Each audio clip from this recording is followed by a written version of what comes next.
سبب تخلف الأمة الابتعاد عن الإسلام وتشويه الصالحين في الإعلام وانتظار المهدي المنتظر في الأحلام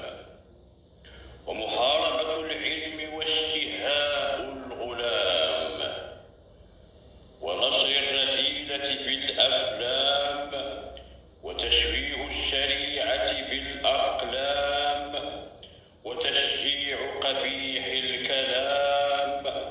وغدر الإخوة في الظلام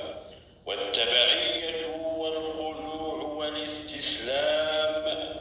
أنه الحل ليعم الأمن والسلام. المرجو الاشتراك في القناة تشجيعا لنا